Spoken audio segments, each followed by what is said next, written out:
Okay, so very quickly, because I'm not going to make this too long. I know I always say that. I'm going to basically report on my personal index, Mangoat, starting with Microsoft. Microsoft, how is Microsoft doing? So as you can see, let's drop it to the 5 years. As you can see, Microsoft is basically at an all-time high for the most part, or at least within the last 10 years. In most of our trading history, we could consider this a high. We are currently at, what is this, 347. Okay, so it's about $3 off, 350. But as you can see, Microsoft is extremely positive. Now, just so you understand my logic behind betting on Microsoft, Microsoft has a huge subscriber base. If you're just about in any business, you're probably using Microsoft Office and you're subscribed to it and you're paying for it. If you have an Xbox, you are subscribed to Xbox and you are paying for Xbox Live. If you are in any of Microsoft's other things that I really can't think of right now for length of time, bottom line is you're subscribed. Everything is a subscription with Microsoft, right? So Microsoft has a very, very strong base. There's a lot of people in the Microsoft. They love them. The market cap right now is 2.58 trillion, 2.581. And I have no doubts whatsoever that very soon the market cap will be above $3 trillion. As you can see, it says FTC backs down from legal challenge to Microsoft Activision merger. Microsoft, from what I know, purchased Activision, and some people were afraid that they wouldn't be able to play Call of Duty on their PlayStations. But it appears that PlayStation is basically going to pay Microsoft money in order to make sure that Call of Duty stays on PlayStation, because Call of Duty is probably the biggest name war game that you could possibly buy. So that's just the long and short of it. Yes, I know I'm leaving out a lot of details, but again, I did promise I was going to be quick. Okay, so it's Microsoft's most consequential earnings in ages, but the future is even brighter. Microsoft Activision, this is mostly what they were talking about. They were talking about Microsoft Activision mostly. Google, Microsoft among 7 firms pledging AI safeguards. So the big talk is about AI. Now, my logic in betting on stocks, my logic dictates that smaller companies that make AI, a lot of them will experiment. The larger companies will see what the smaller companies are doing, and the larger companies will buy out the smaller companies. Because while the smaller companies may be able to come up with innovative AI tech, like for instance, Nvidia built DLSS, and they also have artificial intelligence sound correction system that's in the graphics cards that they sell, since I'm a buyer of Nvidia graphics cards. The larger companies will see what the smaller companies are doing, and if they like what they're doing, they will simply buy them. And that's just how it works. Microsoft has 2.58 trillion with a T. They can buy just about it. Think about it like this. If Microsoft wants to right now, they could walk into Ford or they could walk into GM and say, hey, guess what? We want to buy this. That's how much money they got. Microsoft, technically, with the money they got, I mean, they could technically buy Tesla, because they are way more, they have way more money and way more power. I'm not saying that would happen. I'm just saying they have the money to do it. They could buy up all their stock if they really wanted to. They could buy the whole company. Microsoft's very well positioned, and this is the reason why I bet on Microsoft. I've been in Microsoft since I was like 19 years old, so Microsoft makes up the bulk of both of my main portfolios. Okay, so that's enough for Microsoft. Let's go quickly to Apple. I promised I was going to be short. So Apple is getting prepared for the iPhone 15. As you can clearly see, Apple is currently at $193. Now, I was trying to tell y'all to get into Apple. Y'all wanted to buy Bitcoin. Y'all wanted to buy Ethereum and Litecoin. I was trying to tell y'all to get into Apple way back in 2015. And I was trying to say, hey, listen, they're about to do a stock split. Get in on it. At that time, me and my friends, we were buying Apple and what was it? It was called Alibaba. as you can see, the rest is history. Apple has shot up, and basically, Apple is where wealthy people put their money at this point. Apple pays a nice 0.5% yield dividend per share. And a lot of wealthy people have followed Warren Buffett into Apple. And I think rightfully so, because the thing about it is Apple has been around for a very long time.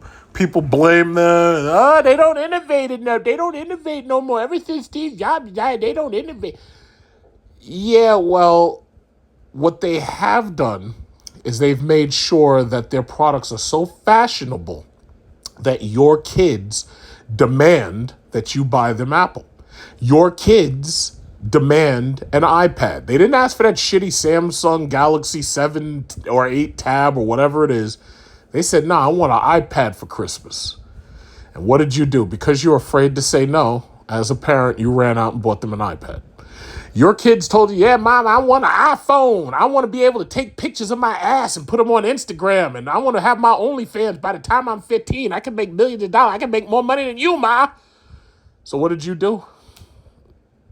You ran out there and bought them an iPhone. And somehow allowed these cellular carriers to fool you into thinking that somebody's planning to kidnap your kids, so they have to have a cell phone in school. So you went out, you bought the family plan. Oh, yeah, hi, yeah, you can get one phone, and then you can sign up for 2 more phones, and you're going to pay the full price on each phone, but what I can do is I can give you a 30% discount, and you can have all 3 phones. So all your kids got iPhones, your kids don't work, they don't produce anything at all, and your kids are walking to school with $1,000 cell phones in their pocket. Meanwhile, you're complaining that you can't make ends meet. You're complaining that you're living paycheck to paycheck, but you just bought them an iPhone. This is the reason why I will never be featured in any magazine or any newspaper, because they know exactly what I'm going to say. Because I'm going to point the finger square at you. So, "Oh, well, Mr. Black Man, you've got an 850 credit score and you go on these lavish vacations. Could you tell everybody out there how they can do it?" Well, yeah, you know, I have a couple of things I could say about that. I could explain to you how to do exactly what I do. They're not going to feature me on anything. I'm pretty sure about that. They'd be like, "Oh, this guy's fucked up. How dare you tell us that it's our fault?" Yeah, So anyway, how's Apple doing? Apple, same thing as Apple's more powerful than Microsoft. Apple's way more money.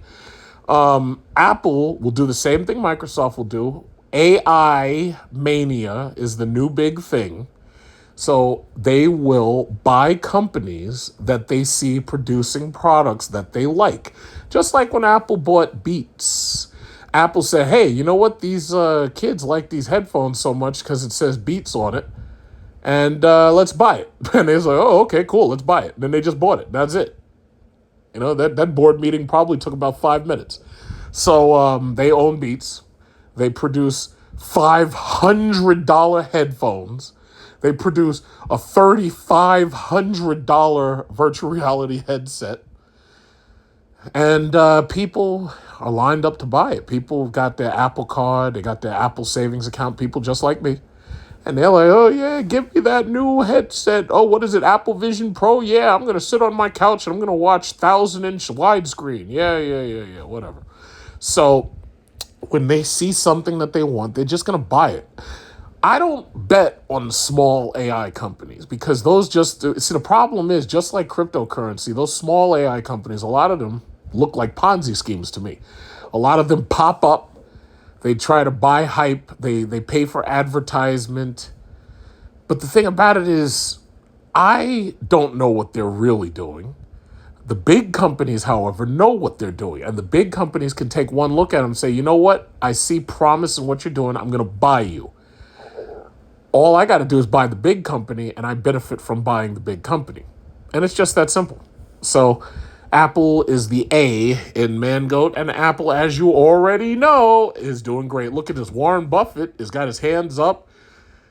Buffett Berkshire looks cheap with nearly $180 billion Apple stake. So as long as Warren Buffett continues to hold his stake in Apple, all the rich dummies are going to follow what he's doing, and it's just that simple. Nvidia. I had tried to tell y'all to buy the Nvidia during the stock split. My videos are still up. I was like, yeah, buy Nvidia, buy Nvidia, buy Nvidia. I also, not being biased, I said buy AMD and buy Micron, buy Logitech at the same time. I said bet on chips. You need to get these chips. And I was shocked that shortly after I made the video about betting on the chips, shortly after that, all of a sudden this AI just exploded because of the chat GPT and whatnot. I'm in Nvidia. I'm not selling Nvidia. I'm not, in fact, pretty much anything that I hold in Mangoat, unless I'm making a large purchase, like unless I buy another house, or unless I buy just something large, like, and pretty much I would say this: the only thing that will make me sell my positions is if I buy another house or when I retire. It's one of those two. I wouldn't sell my positions for anything else because, to tell you the truth, I don't really need the money. I make enough money where I can say, yeah, you know what, I'm going to Bora Bora, or I'm going to Bali, or I'm going to Maldives, or I'm going to Seychelles, and I'm flying business class. Yeah, $7,000-$8,000 vacation, maybe even $10,000 vacation. I don't need to sell my stock for that. But if I'm going to buy another house, oh yeah, that's a lot of money. I got to sell my positions for that. So I'm going to hold these positions, and I'm going to go to the moon. We're going to the moon. We're going to Jupiter. I'm going to hold these positions, and we're going to go to the moon. That's what we're going to do. We're going to go to Pluto. So that's NVIDIA. NVIDIA, obviously, DLSS, ray tracing, RTX. That's another form of AI because, see, basically, I know some people may not follow NVIDIA, but basically what NVIDIA did was they were making video cards, and they said, you know what, how are we going to sell these people these $1,000 and $2,000 video cards? So what they did was they came up with a bunch of technologies that we didn't even ask for. What people wanted was they wanted to play their games with higher frame rates. That's what they wanted. They wanted to play them with 144 frame per second, 240 frame per second, and so forth and so on. What NVIDIA did was they said, you know what we're going to do? We're going to create artificial technology, artificial intelligence. We're going to create DLSS, which is basically going to be an artificial intelligence that creates frames. It makes it look like your frame rate's higher than what it actually is. When they launched it, it didn't do very well on the 2080 Ti. That was a graphic card. But it got better in the 3090 by the time Cyberpunk came out, and it's pretty much perfected now with the 4090 series because now the cards are powerful enough to handle it. If you don't understand what I'm saying, don't mind because I understand it. That's all that matters. So anyway, they had other artificial intelligence like RTX, ray tracing, which caused extreme performance loss on these cards. Like if you had RTX running on the 2080 Ti, it ran your frames per second down significantly. It got better in the 3090, and RTX was a little bit better during the 3090, 3080 phase, and the 3080 Ti, the 3090 Ti. But by the time they came out recently with the 4090 and the 4080, they basically perfected it. So NVIDIA is neck deep in artificial intelligence. It's just that you're using it, and you may or may not realize that you're using it, but you're using it. So right now, their artificial intelligence is creating higher frame rates. It's creating clearer audio. And NVIDIA, the sky's the limit because they are at the forefront of what they do. They are at the forefront. AMD is right behind them. NVIDIA is at the forefront of this technology. Everybody else is behind NVIDIA. Whatever NVIDIA makes, people are going to have to license. And by the way, when it comes to these chips, NVIDIA, AMD, Micron, TSM, Taiwan Semiconductors, you got to remember, these chips are in cars. These chips are in these electric cars. These chips are needed for your seats, your massage seats, your heated and cooled seats in my electric Cadillac that's coming soon. These chips are needed for your GPS systems. They're needed for your moon roof. The chips are in like every single switch pretty much has a chip doing something or regulating it somehow. There's more chips in cars now than there are any other part. They have more chips in the cars than they have like screws. It's crazy.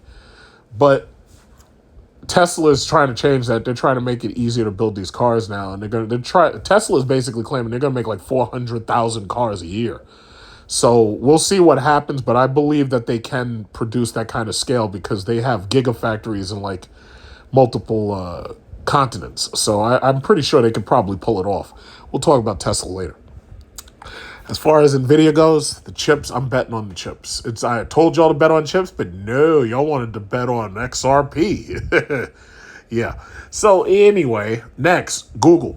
Yes, Google right now, we'll look at the 2-year. Google right now is considerably down. And part of the reason for this, just like Amazon, we knocked off a huge chunk of market with China and with Russia. We've knocked off a huge percentage of our market share globally.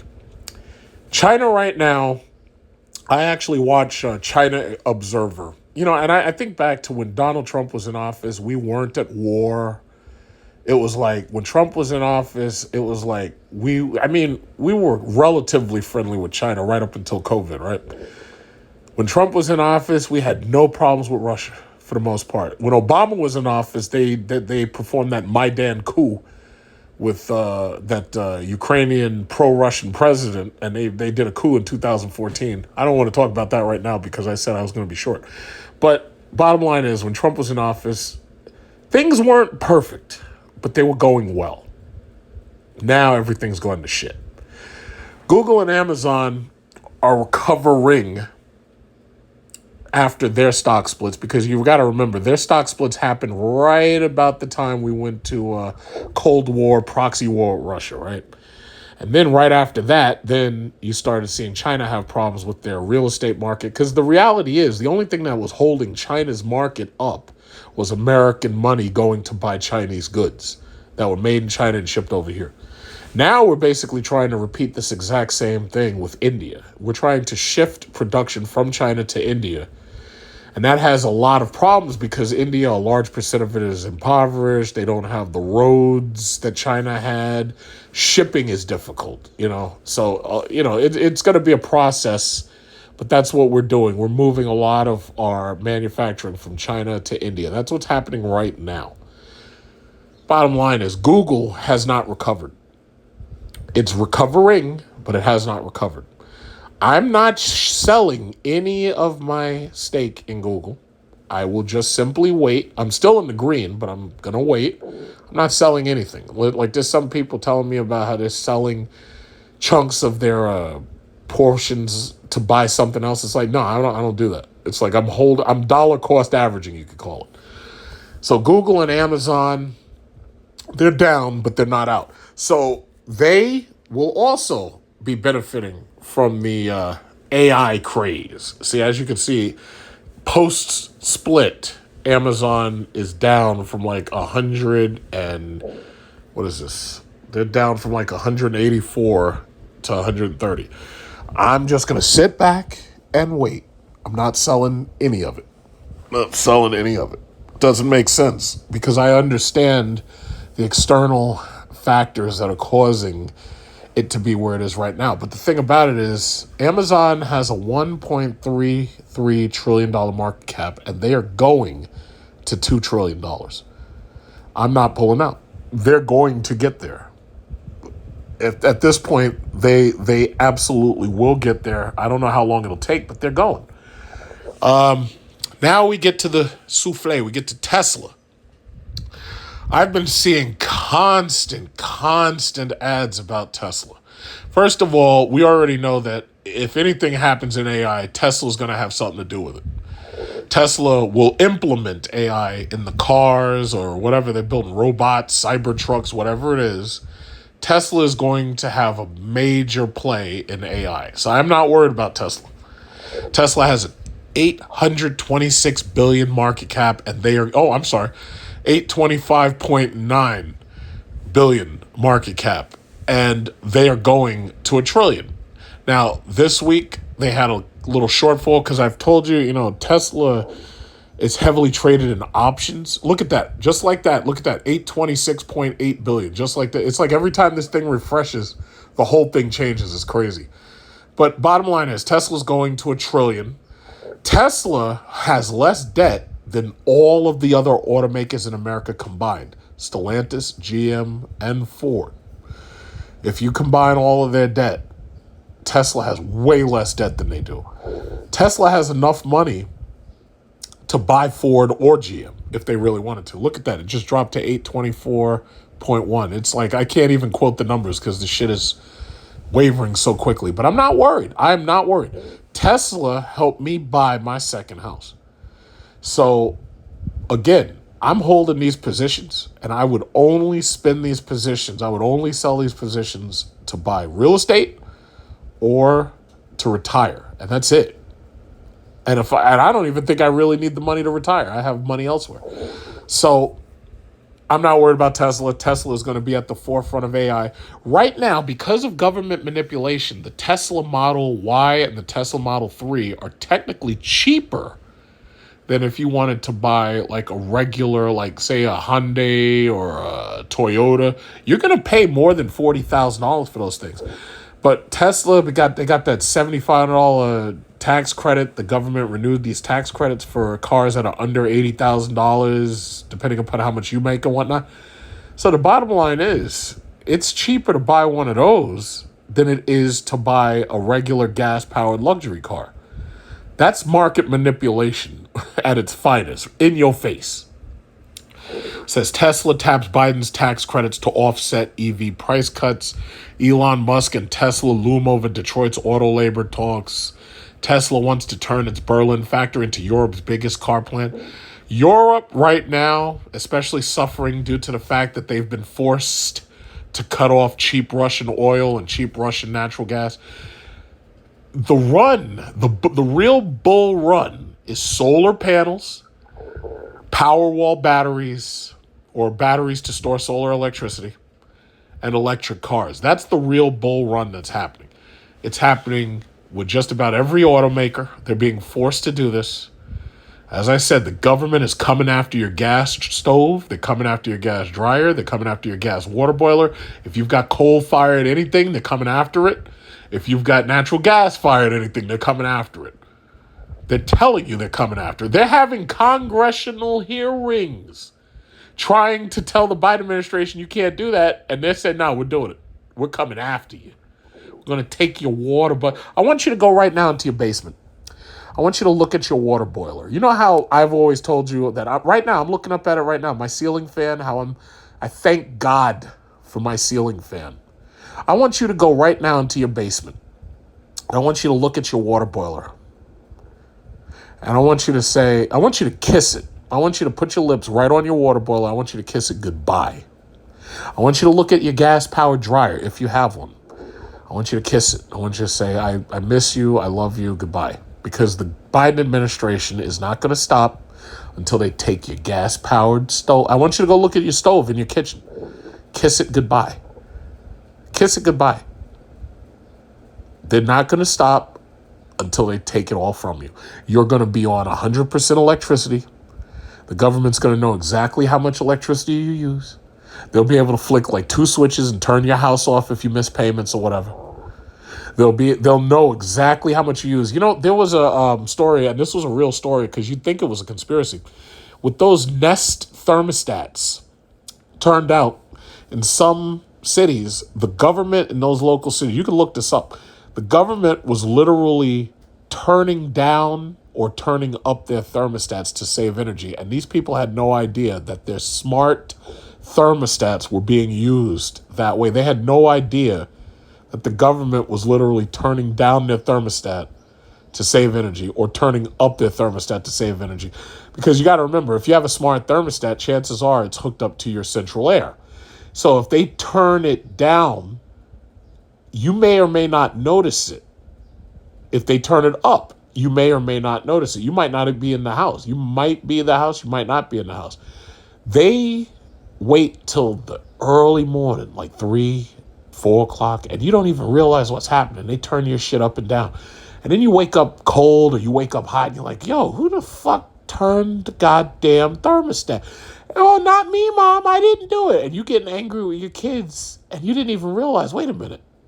These motherfuckers down the block at the power company, they're manipulating my goddamn thermostat. And you don't even realize it. Go take a look at anything you got in your house that's powered by gas or coal or natural gas. I want you to kiss it goodbye. I want you to literally put your lips on it, kiss it goodbye. They're coming. They're going to take it. All of it. When you go to Sears, hey, what happened to all the gas-powered dryers? I wanted to get a new dryer because the government took mine. And, oh, nope, sorry. You're going to have to get an electric dryer now. Now, I have all electric appliances. I like them. I honestly like them. I haven't had too many problems. There are minor issues that I do have. Like, for instance, my stove is like a flat ceramic glass. And the pots can literally spin around on the stove because there's damn near no friction. If water gets between the pot and the stove, it boils because of the heat induction and all. It's like minor issues. I have very minor issues. It looks okay. It's hard as fuck to keep clean, but it looks okay. As far as my next car, as you know, I was like, you know what? I'm not going to buy a gas car. I was looking at Mercedes EQS, too expensive. They want too much money. It's not worth it to me. The EQE is too expensive, too much money, not worth it to me. So I decided to go with Cadillac. Cadillac, because of their supply constraint issues, is making me wait. I am not too upset about it because I already have, Jeep SRT and whatnot. But that's my next car. My next car is electric. It's not going to be a high-performance car or anything. It's just going to be a nice electric car because, after all, that's the direction we're going. I just don't want to be stuck in one of them damn Teslas with this shitty, boring interior. And they don't even have sunshades and stuff. It's like they have, like, tinted windows, but they don't have sunshades. It's like, I'm not doing that.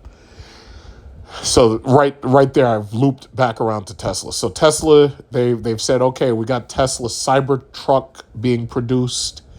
I think they've made like one, and that's what the news and the hype is all about. Elon Musk claimed the Cybertruck would be being delivered soon and this, that, and other.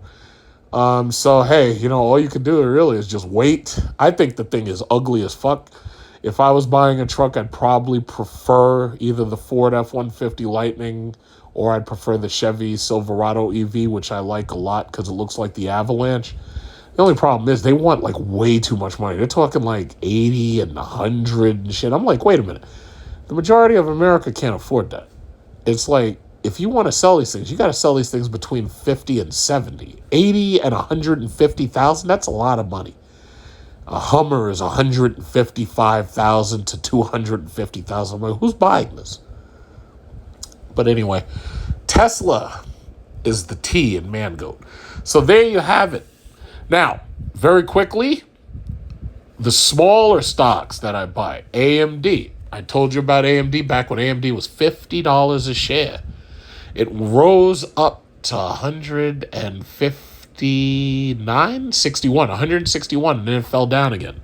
But it's coming back up. As you can see, the trend is positive for AMD, partially because they make graphics cards, partially because of artificial intelligence. And right here, the woman in charge, she's saying that they will definitely be focusing on artificial intelligence. So basically, it'll be similar to what Nvidia is doing. And, they consider themselves a rival to Nvidia. I don't. They're in no way poised to take down Nvidia at all. But, it's always nice to have a number two. So her name is Lisa Su. And, she's hanging in there. She's over there in Taiwan. Taiwan Semiconductors is also another stock that you should be paying attention to. So AMD, Intel. Intel is, as far as I'm concerned, Intel is undervalued. Intel makes probably the best CPUs on the market, but AMD makes good CPUs for cheaper prices. Intel almost demands a premium for their CPUs.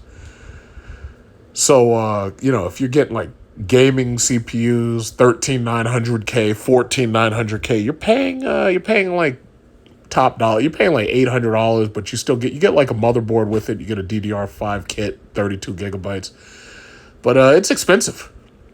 So Intel, and Intel still pays a dividend because they know that if they don't pay that dividend, people are gonna leave them. So they still pay at a 1.45% yield. So, As you can see, Intel is down. I think Intel right now is at bottom. I really do. So if you had like a couple $1,000 and you want to diversify a little bit, you say, yeah, I'll buy some Micron, buy some AMD. I would still buy Intel if I were you. It pays a dividend. So while your money is sitting there, it still pays a dividend. And Intel has lost a large percent of market share because of China and Russia. Just about all of these tech companies heavily relied on China and Russia, mostly China. That's part of the reason why you saw some of these banks collapsing, like Silicon Valley Bank. Well, where does Silicon Valley Bank, where is it? Well, it's in Silicon Valley. What happens in Silicon Valley? Chips, AI, software, programming, So basically, I think Intel is undervalued. I believe that it's near bottom right now. I believe the bottom was probably, it was around 24. You still have opportunities in this market to buy in. Then there's Micron and TSM. So I've been telling you they're planning on building, they call it a tech war, but they're building a factory in Troy, New York to build, because America wants to dominate chip manufacturing. So Micron is part of that strategy. And Micron will be making chips you'll see Micron chips in just about everything soon. I think it'll take about 5 to 6 years or so, maybe even 10. But Micron is poised to be huge. Right now, you're at the ground floor of Micron. So Micron is worth $71.59 billion right now. The same also goes for Taiwan Semiconductors. They're at $505.8 billion. They're going to $1 trillion. The only question is, when are they getting there? It says Taiwan Semiconductor complains it can't find enough skilled workers to get its Arizona chip plants ready in time. So they're basically saying, you dumbass Americans are dumb. You have no skills. We need more Taiwanese people to help build this stuff because you people are dumb. You've been watching TikTok for so long, your brains have turned to mush. And we need better workers because you people are dumb. They might as well just come out and say it. Whenever you hear them say, we can't find enough skilled workers, they're saying one of two things. They're either saying you're dumb or you're weak. It's like if you're building a railroad, you need strong men. But if you've got weak little losers and their bones are weak, these people aren't strong. And you don't want to just come out and tell them that. So you say, we can't find enough skilled workers. And the other side of that coin is, what if these people are idiots? What if they've been watching TikTok day in, day out, and they're fucking stupid? Well, we can't tell them that. So we'll just say, no, we can't find enough skilled workers. It's the nice way. It's not what you say, it's how you say it. Gas and oil stocks, I'm just going to gloss over really quickly. Gas and oil stocks, I'm making nice dividends off of gas and oil from Sunoco, Exxon, Chevron, BP, and Occidental Petroleum, among a few others. I think Valero, if I'm not mistaken. I honestly don't look at them much. I just let the dividends just roll in. I don't even really look at them. I just put money in, get more shares when they, and that's it. I don't even really look.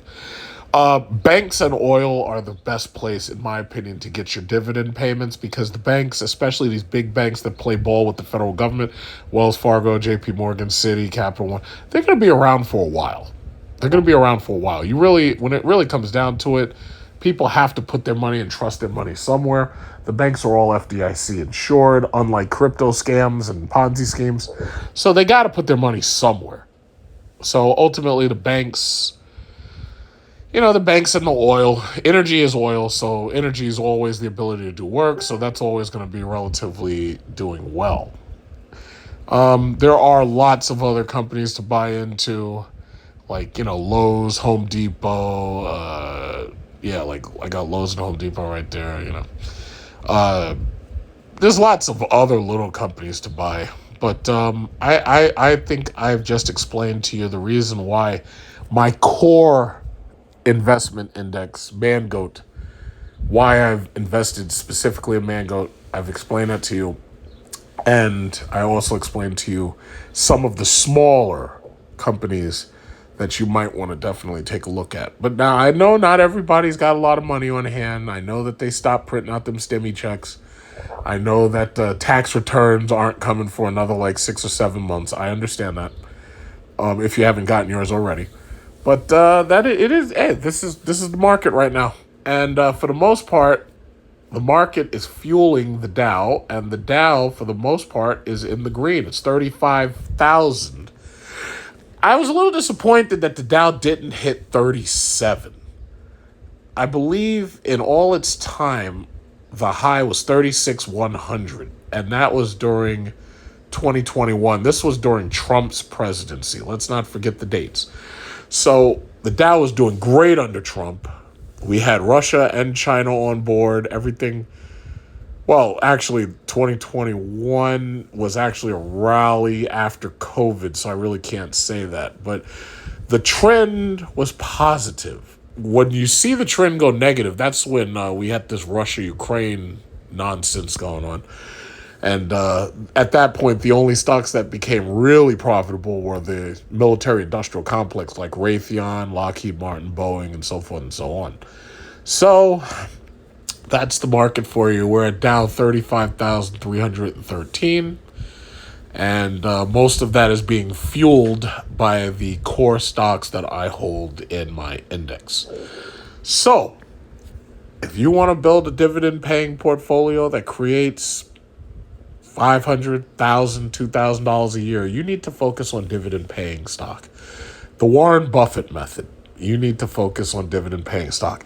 If you want to take your money and risk it in XRP so that some poor child in some third world country can cash your money out the moment you put it in, well, you can go ahead and do that too. But I can guarantee you, thanks to the Fed Now system that the government just implemented out there, Fed Now, Fed Direct, Fed Now, I can bet you that all of these people who were screaming and raving about how crypto was going to take down the U.S. dollar, I can bet you that that's not going to happen. Fed Now is the future in America. It is.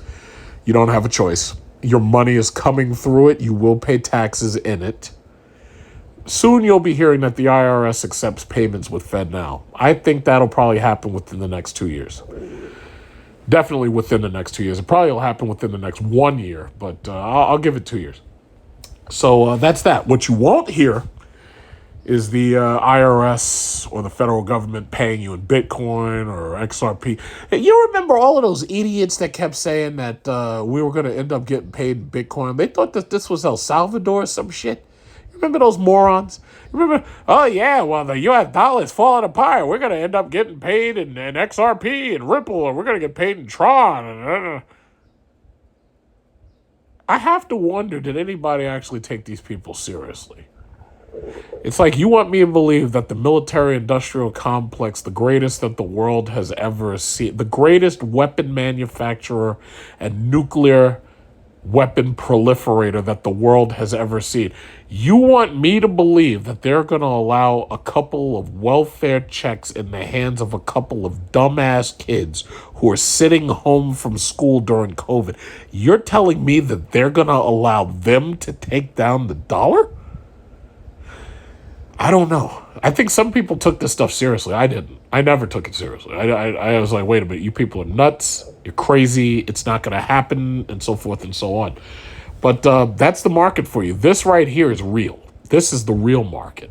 These dividend payments are real. If I sit on my ass, if I never buy another stock, I can sit on my ass and I can collect $2,000 in dividends every single year. Yeah, I can do nothing and just collect $2,000 in dividends.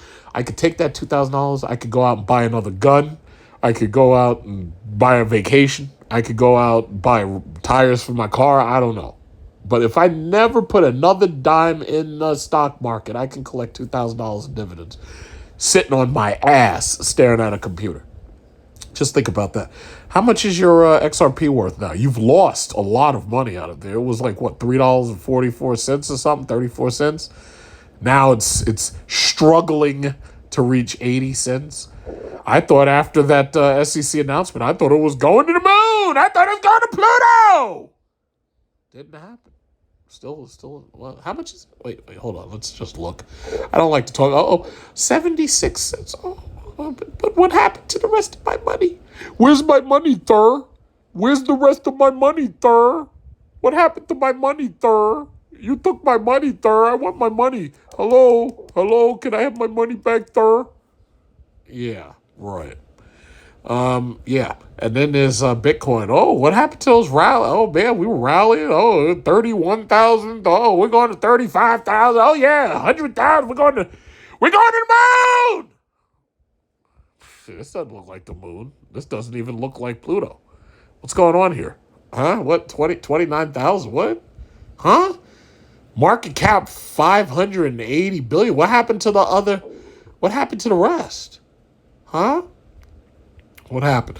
Oh, look at this. Look at the news. Look at the news. Tesla didn't buy or sell any Bitcoin for 4 straight quarters in Q2. Does that sound like a company that believes in this Bitcoin? Does that sound like a company that believes in Bitcoin? And they didn't buy any of it? Didn't sell any of it either? Didn't buy any of it? Now, granted, they didn't sell any, but they didn't buy any. If you really believed in it, you'd be buying. What happened? Bitcoin trades near $30,000. It's the quietest period since prices almost doubled. Bitcoin's key price level at risk, where it can find support. It can find support in welfare checks given to children if they're able to shut down the government again and keep people home during a pandemic. I don't think that's going to happen. I could keep on making fun of this, but I think you get the picture. I think you get the picture now. So this is where you are. This is where you are. Right now, I was watching, there's a kid right now on YouTube, and this kid is sitting there watching the computer screen for Ripple right now, and he's doing a Ripple live stream right now, and he's watching this shit sit at 77 cents. Down from 80, by the way. I have to imagine that there were people who bought in around 80 after the judgment, and, they've lost 4 cents for every single, Ripple that they bought. Am I saying it won't go higher? No. A sucker's born every single minute. Chances are it probably will. So there are some people who've been holding. I remember I knew a guy, he bought in when it was less than a penny. But problem was, he got worried after he saw it collapse, so he sold his stakes. And he didn't really have that much. He would have had to have put entire paychecks into this to be a millionaire now. And he is not a millionaire now. I can promise you that. He's not. He drives the same piece of shit Honda Civic back and forth to work, a job he doesn't like, and he has to drive a large mileage to get there every day. I'm not going to name names, but, it is what it is. So I've suggested to you dividend-paying stocks to buy into. And my core shares of my index. You can do whatever you want with your money. Good luck. What I can tell you is what I'm going to do with my money. First of all, as soon as Cadillac calls me to take delivery on my car, and believe me, I have no idea when that'll be because I ordered a Lyric all-wheel drive Sport 3. So I'm getting everything, 22-inch wheels, moonroof, all this shit. The car drives its fucking self. I have no idea when it's going to come, but when it comes, I'll be ready to buy it. I've got the money saved up, cash money. I'm going on vacation. After I get my car, I'm definitely going on vacation. Bali and Bora Bora. I was thinking about Tanzania, Zanzibar. Now, I've been to some of the best beaches on the planet. Tanzania, I don't know. Zanzibar, it sounds nice. Emirates takes you there. I do an Emirates business class, go to Zanzibar. I'm thinking about that one, but I'm going to do that after Bora Bora, and I'm going to do that after Bali. So we'll see. But definitely I'll make videos about it because I like making vacation videos. Even if they don't get a lot of views, I like making vacation videos because it's just nice to be able to turn it on and look back and think about that vacation and all the stuff you did while I was on. So I'm going to definitely do that. Other than that, that's about it. I said I was going to be short. Apparently I wasn't. So I had split this video into 3 different videos because I had so much to talk about. So I almost might make a 4th because there's a little bit more I wanted to talk about.